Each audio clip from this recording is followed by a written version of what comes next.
attack, fast fatal heart impact, past painful scars. In fact, I blast tasteful bars and packs. I back up my actions, fact don't ask, grab reactions, jacked attack with every word, then act with class as they hear me snap. I got nothing to lose, cause I fought and felt the bruise. Now I'm not the one confused, call the shots and they produce. I ain't lost, I'm finally loose, pick a new silver excuse. I need the views to boost me to a new abuse of being used. Everybody wants a piece now, y'all can rest in peace now. You're dead to me, so peace out. Remember, you're discreet out. Get ready for defeat now. Alrighty. Hello everybody. This is Kirusho here, and before I do begin, if my voice does begin to sound different to some people, I'm currently starting to get a sore throat, so that is why. Anyways, let us begin. Whenever we last left off with this series, we had Izuki Midoriya. She was in charge of killing a target, and this was going to be one of her first solo missions. In fact, it is considered to be her final task. She is going to murder a woman. The file said that she was trained in former special ops, and many other secret things. Basically, confidential shit. Now, whenever she did arrive to the woman's home, she actually was able to encounter her, and discover that the woman, she barely put up a fight back. In fact, she basically just used her quirk and rubbed something into her eye. After that, she turned around and was, more or less, trying to run away. The way her body was moving and the way she was acting towards Izuki. Now, this surprised her. Apparently the woman knew her mother, and they used to be very good friends, especially before she moved to Russia, and she was born. Learning a bit more about it, the woman was innocent. After finding this out, she went back to her handler. He revealed that they use a trigger word for any time that this happens. And before he could say Izuki's, she rushed him and kept his mouth closed, then swiftly killing him. Now, she does hide his body and head back to Russia, to where she is swiftly waiting. Whenever she does arrive at the airport, she actually does look around for it. The car will be here. In fact, there's possibly one for everyone. Knowing the organization, they will not wait for every single flight to get off. And she is right. She does walk out of the airport and head to a car. And whenever she does hop in, she is driven back to the base. And there are quite a lot of other people there. Some people still have yet to arrive. And there is Izuki. Her and a few others, they have arrived without their handlers. All of them having to inform them as to why their handlers are not there. Now, each person does inform them. Their handler is either doing this in the country, hunting down another target, or doing something else. When it gets to Izuki, she simply explains that she believes that her handler was hanging out with another woman. This confusing, well, the person in charge. Trying to get a bit more information. What does she mean? She simply just says that the man said that he wanted to spend some quality time with her, and she does not know what else to say. Now, the woman, she's heard enough. She doesn't want to hear about his little escapades in Japan. Now, with that, she is able to leave, and they do begin to wait for the others to arrive. Whenever everyone does arrive, they are all simply informed they have passed, and that they will all be going on another mission soon, and that this mission will be very, very secretive. and it is at the utmost importance that everyone performs as well as they can. Now, a lot of the other people, whenever they are eating in their little mess hall, do begin to talk. Now, Izuki, she usually does surround herself with the people who usually do try and stay in Russian. Other kids usually spend this time at lunch to try and perfect their languages. And usually they're all either speaking in English, Korean, Japanese, French, Italian, German, it doesn't really matter. They're always speaking different languages every day. And she's more comfortable with these people. They're the top assassins. So they don't ever really need to try and do that. If they wanted to be perfectionist, they'd be perfectionist. However, they'd probably drive themselves insane. Now, Izuki is talking to that knife girl, along with the other ones that were in the squad with her. Whenever they were younger, all of them are talking about their missions. One of them killed apparently an ex-Navy SEAL from the US.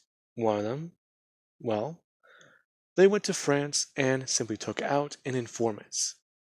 The other one, surprisingly, she had to take out apparently someone very secretive. However, it was quite odd. One thing that was inconsistent was their backstory. Going on to state that this person, she believes, well, from what she saw, they used to work at an old hospital. However, this hospital may have been conducting illegal things on people and or research experiments, so they had to shut it down. However, the man ran.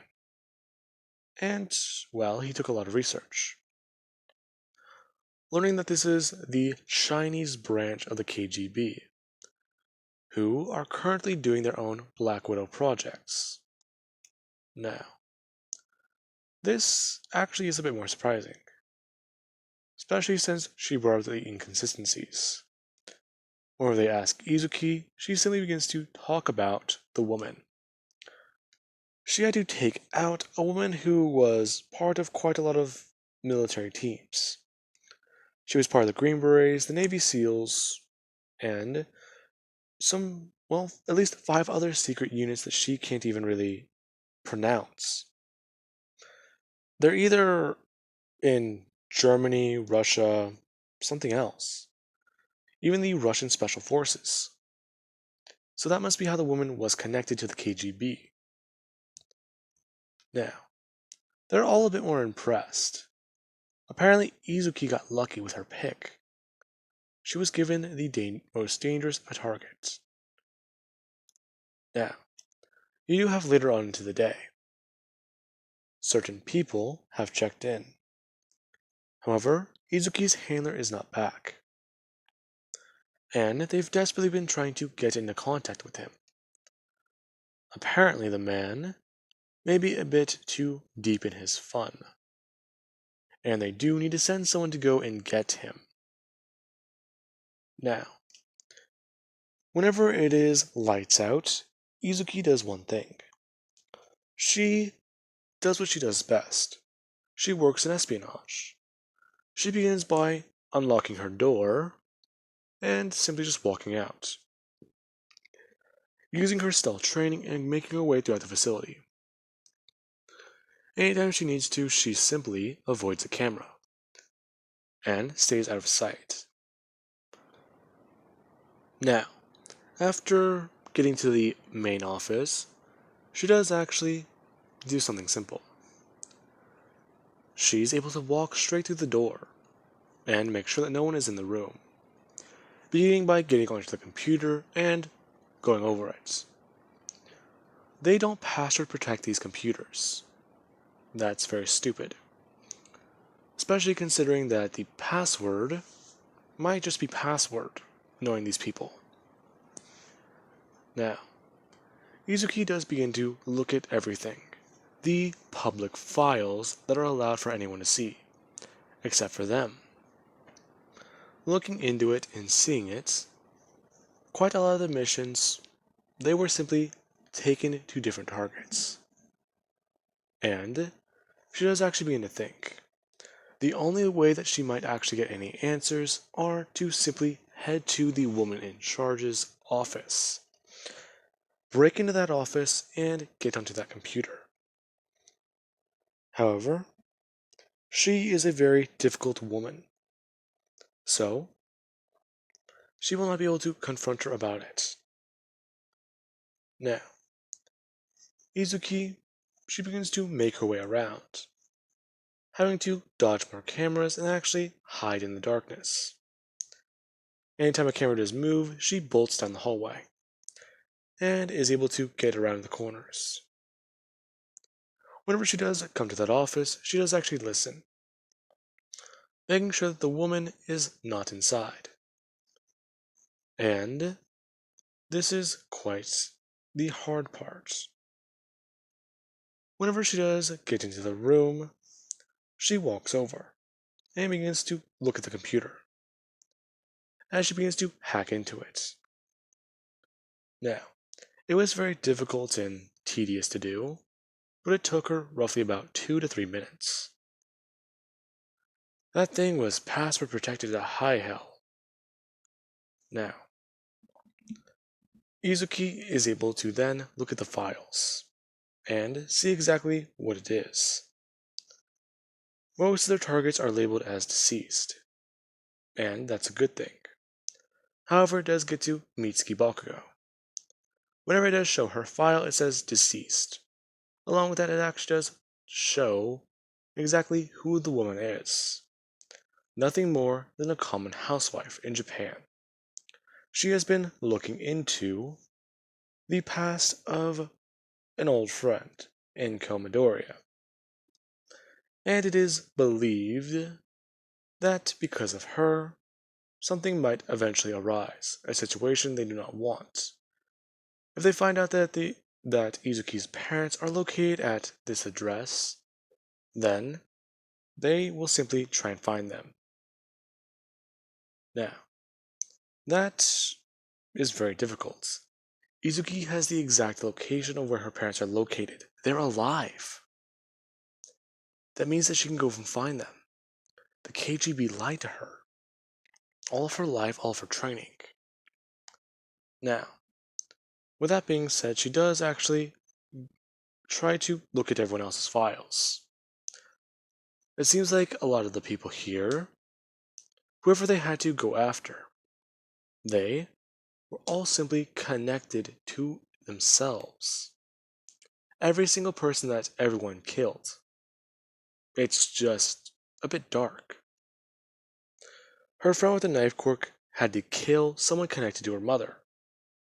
And the other people at the table she was sitting at. They've had to do things. People connected to both of their parents or simply just one of them. It's all been a bit weird. Now, with that being said, Izuki, she does actually try and leave the room. And as soon as she gets out, she begins to make her way down the hall, trying to sneak through. However, this is whenever the woman in charge, she actually does walk by. And she is wondering exactly what this disturbance is. Her nerves are acting up. And with her cane, she simply just throws it out to the right, and nearly sticks it into the wall, telling Izuki to get out from the shadows. Yes, ma'am. Exactly what are you doing out here? It is past dark. Ma'am, I need to use the bathroom. And that is no common excuse. Did you have anything, well, good to report? Has your handler even tried to make contact with you? No, ma'am. He hasn't. I'm actually getting kind of worried. Ah, I see. Well, I believe that I can send another agent to look for him. Exactly where were you two staying at? Oh, we were staying at this location, ma'am. Izuki giving her the same place. She knows that if she lies, Ivan probably already told them. It's probably already on file. Now, after giving her the location, Izuki does head back to her room. And she does climb into her bunk. Now, she is trying to think. Her parents are alive. Why? Why have they been separated? She was supposed to be training here and doing all this espionage crap. For what? She wants to see her mom and dad again. Some of the memories she has, they don't feel right. They don't feel genuine. She does feel joy and a sense of happiness from them, but they're just fuzzy. They're either replaced with something else, or, as Izuki likes to think about it, scrambled together. Like that dream she had. She was playing in the snow. The ballet stage was there. She was moving and dancing. However, whenever she stopped, she heard a gunshot. And she had a gun in her hands. And there was a large animal in the distance. She couldn't tell what it was. However, she can just remember that she was told not to shoot. And there is a loud roar. That is what woke her up. She keeps having that dream, and she's thinking it's starting to mean something. She does want to ask everyone else about it, especially if this is something that's going on. Now, the next morning, Izuki, she gets up, and she showers, then heading over to combat training. And there is everyone, getting ready and actually getting gear on. Their handlers nowhere to be seen. Now, Izuki, she is simply told, as soon as she walks into the room by everyone else, that the wall simply had a, notice. It says that they are going to be in charge of their own training from now on, and doing their own thing. So that means that they're not really even looked after anymore. They're independent now. They can do whatever they want and possibly even take on missions. Izuki, yeah, that's cool and all, and she does actually ask someone if they would like to spar with her. Now, with that, they actually do begin. Izuki picked someone from this little group that she's in, and they're getting ready, both of the two facing off. Now, the discipline that they are doing involves grappling, and it isn't very lethal. The reason why they're doing a non-lethal one is because Izuki's fear is if her blood gets onto somebody, or any of her body fluids. So, she has to wear her suit. Along with that, she actually does also wear her gloves. Now, with that, she is ready. Simply just saying that she had this weird dream last night, going to charge at her friend, and throwing out her right hand. Her friend being able to block it and trying to go for her ribs. Izuki quickly throwing out her left arm and catching her by her wrist, and throwing it back. As the two take 2 steps back, she simply just asks what was it. As the two go at each other, beginning by just trying to throw hands and throw hits at each other. Now, they are perfectly countering each other and blocking. And Izuki, she actually does smack her in her wrist with her own, and she actually does parry her wrist upwards and throws it up high, being able to simply just throw her palm out towards her chest, and get the first solid strike within 2 minutes. Saying that she had a dream about home. Home? This is your home, isn't it? Well, yeah, but still. Apparently, the country I went to, my parents are from. I remember some things about it. Some stories. In fact, I really do hope to go back there one day. Really? That's quite interesting. This being where the girl simply just charges at Izuki, and does actually go in. As soon as she does actually go in, she's able to actually pick up Izuki as Izuki slams her directly in the back, and is able to actually grab her and reverse it on her, being able to grab her by her waist and move down lower, gripping and actually just pulling back. As soon as she does, the girl drops her, and Izuki is able to land back onto her feet. She does get one solid, and then as soon as she does, she throws her body upwards and slowly lowers her down. Lowers her down halfway before just letting her drop, and slam onto the mat. Simply just saying that it does sound nice, going back there, and actually just taking jobs there, staying in the area and learning a bit more about it. It's a nice thought. Okay, well, where did this come from? She says as she gets up, and tries to at least walk it off. Izuki just saying, she's fairly certain that they're lied to.